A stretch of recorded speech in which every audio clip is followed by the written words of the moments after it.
Nakauwi na siya galing sa isang gimmick sa Ermita nang bigla siya mawala ng kontrol sa minamayang sasakyan.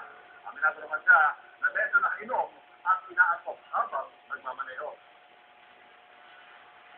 Well, mga kapatid, ang gulo-gulo na ng politika, nakakalungan na, kailangan na natin kumonsulta ng political analyst para maliwanagan yan. Ang expert yan, walang iba, kundi si Kong Do. Anong balita, Kong? Oh, sorry.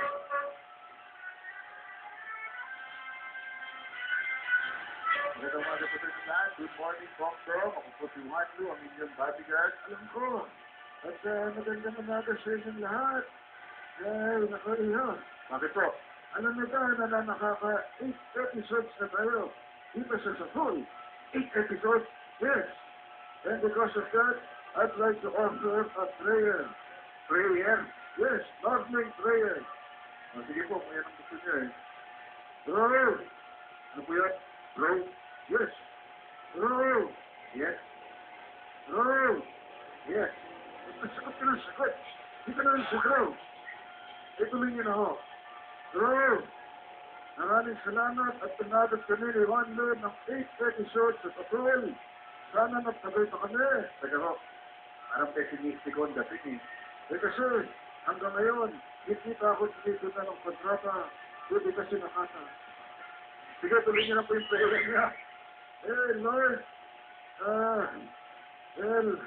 naisip ko lang, lahat ng kadarito ko, kinuha na.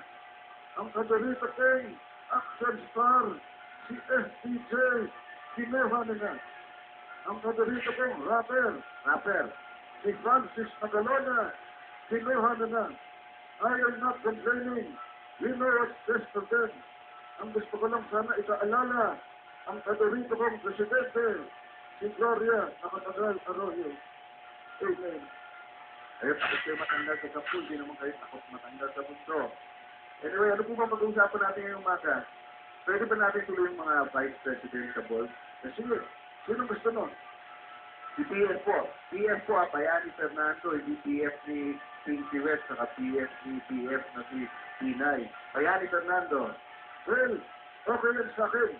CBS. Because of him, magandang traffic. Kung nasa MMDA na siya. Dati, bago ako tumawid ng isang intersection. Ay, ang tagal-tagal, isang oras. Ngayon, ang bilis. Sana lang, kung nanalo siyang vice president, sana hindi na turuan ng number coding yung kanyang presidente. Anong number coding? Lunes, 1, 2. Martes, 3, 4. And so on and so forth. Ano po yung lunes 1, 2? 1 to 2 million lang ang pwedeng nakawin. Martes, 3, 4. 3 to 4 million lang ang pwedeng kurakutin. Tama na ho, tama na yan. Si Mar Rojas po. Sino? Mar Rojas. Iho, itigil mo. Ako ang tatadyak. Hindi yung tatadyak. Papadyak. Yun na nga yun.